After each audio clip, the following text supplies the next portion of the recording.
हाय all, अकाउंटिंगच्या basic concept आपण बघतोय.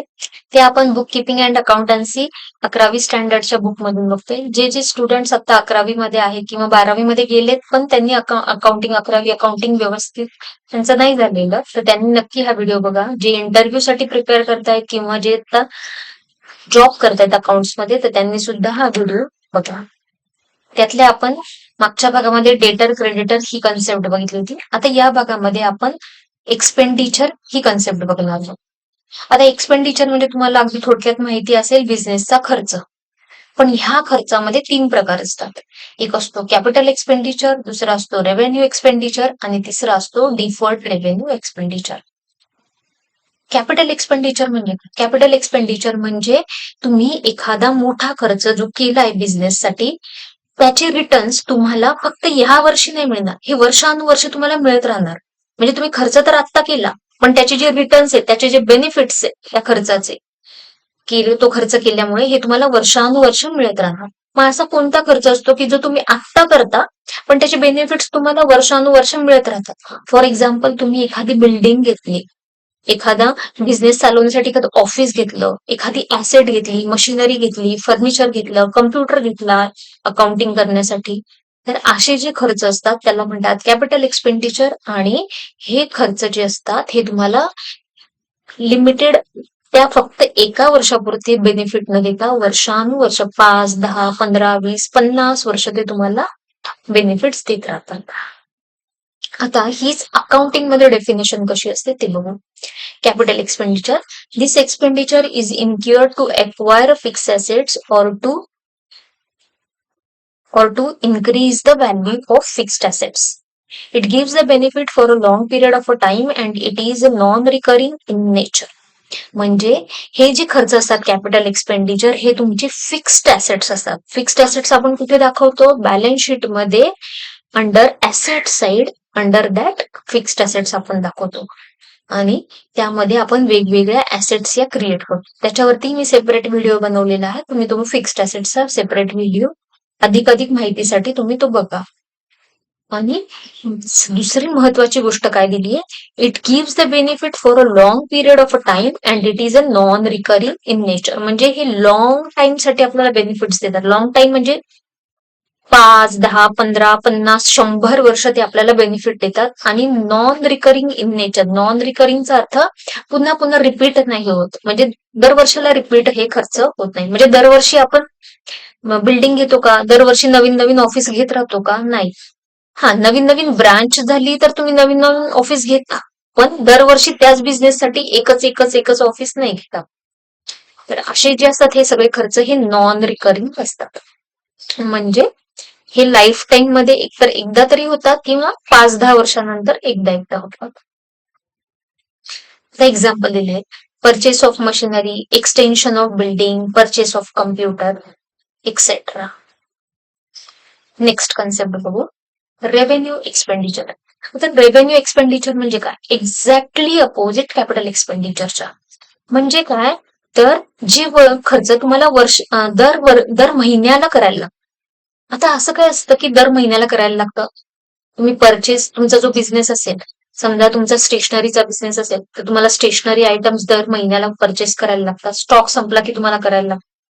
नंतर तुम्हाला सॅलरी, स्टाफ तुम्ही हायर केला, सॅलरी द्यायला लागते. रेंट तुम्हाला दर महिन्याला द्यायला लागतं. इलेक्ट्रिसिटी बिल तुम्हाला दर महिन्याला द्यायला लागतं. म्हणजे असे जे खर्च आहेत ते दर महिन्याला, दर वर्षाला तुम्हाला करावेच लागतात. त्याला म्हणतात रेव्हेन्यू एक्सपेंडिचर. हे एक्झॅक्टली अपोजिट तुमच्या कॅपिटल एक्सपेंडिचरचं असतं. आता अकाउंटिंग मध्ये याची डेफिनेशन कशी असते ते बघू. Revenue expenditure is an expenditure from which no future benefit is expected, but having a immediate or short-term benefits may be less than 1 year. म्हणजे पहिलं बेसिक डिफरन्स, हा काय करतो? तो लॉंग टर्म बेनिफिट देतो आणि हा नो फ्युचर बेनिफिट्स, म्हणजे लॉंग टर्म बेनिफिट देत नाही तर शॉर्ट टर्म बेनिफिट देतो. हा second, it does not increase the profit earning capacity of an organisation. ह्याच्यामुळे कुठला प्रॉफिट वाढत नाही. म्हणजे बिल्डिंग घेतली तर कसं होतं, तुम्ही वर्षानुवर्ष ते वापरत राहता, त्याचा युज होतो, तर त्यामुळे तुम्हाला काय होतं, तुम्हाला कुठे रेंट वरती घ्यायला नाही लागत. मग आहे ती तुमची ऍसेट तुम्हाला काय करते? तर प्रॉफिट देते. These are a normal day-to-day operating expenses of a business organization and appear on the debit side of trading account or profit and loss account.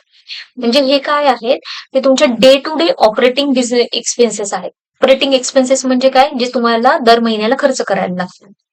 म्हणजे रेंट, इलेक्ट्रिसिटी, सॅलरी यांना म्हणतात ऑपरेटिंग एक्सपेन्सेस. जेणेकरून तुमचा business daily run करण्यासाठी जे खर्च करायला लागतात ना, त्याला म्हणतात रेव्हेन्यू एक्सपेंडिचर. आणि हे कुठे दिसतात तर ट्रेडिंग अकाउंट आणि प्रॉफिट अँड लॉस अकाउंटच्या डेबिट साईडला असतात. हा सुद्धा एक दुसरा महत्वाचा फरक आहे. कॅपिटल एक्सपेंडिचर हे बॅलन्स शीटच्या ऍसेट साईडला दिसतात आणि रेव्हेन्यू एक्सपेंडिचर हे ट्रेडिंग आणि प्रॉफिट अँड लॉस अकाउंटच्या डेबिट साईडला दिसतात.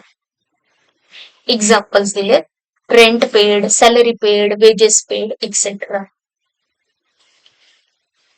तर यातली थर्ड डेफिनेशन बघूया, डिफर्ड रेव्हेन्यू एक्सपेंडिचर. तर डिफर्ड रेव्हेन्यू एक्सपेंडिचर हे दोन्हीच्या मधलं आहे, कॅपिटल एक्सपेंडिचर आणि रेव्हेन्यू एक्सपेंडिचरच्या मध्ये. म्हणजे काय, ते एक्सपेंडिचर तुम्हाला एका ठराविक कालावधीसाठी बेनिफिट्स देतात.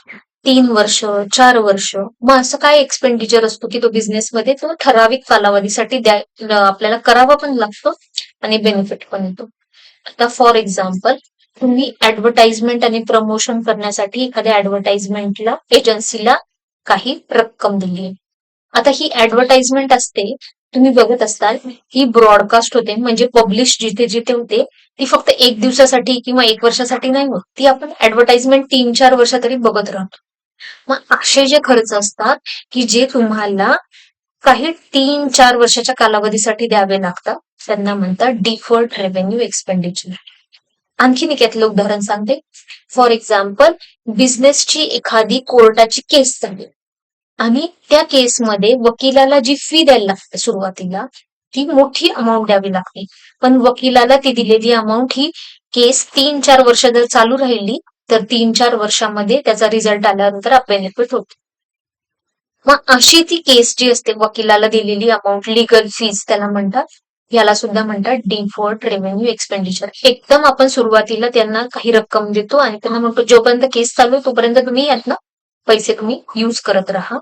तर असे खर्चांना म्हणतात डिफर्ड रेव्हेन्यू एक्सपेंडिचर. तर अकाउंटिंग डेफिनेशन मध्ये बघा कसं दिलेलं आहे.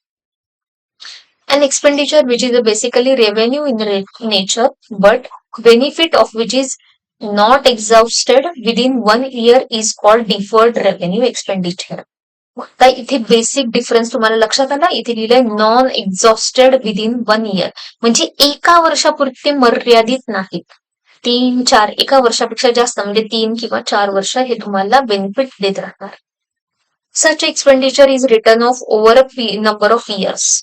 मग हे काय करतो आपण, थोडं ऍसेट म्हणून कन्सिडर करतो, पण दर वर्षाला हे प्रॉफिट अँड लॉस अकाउंटला पण डेबिट करत जातो. Such a return of amount is shown on the debit side of profit and loss account and unwritten amount is shown on asset side of balance sheet. म्हणजे asset साइडला, balance शीटच्या asset साइडला under that current assets मध्ये आपण एक रक्कम, for example advertisement fee, तर समजा ती 4 वर्ष आपण ती ऍडव्हर्टाइजमेंट टीव्ही वरती दाखवणार, त्याच्यासाठी आपण 4 लाख रुपये याच वर्षी दिले त्यांना एजन्सीला.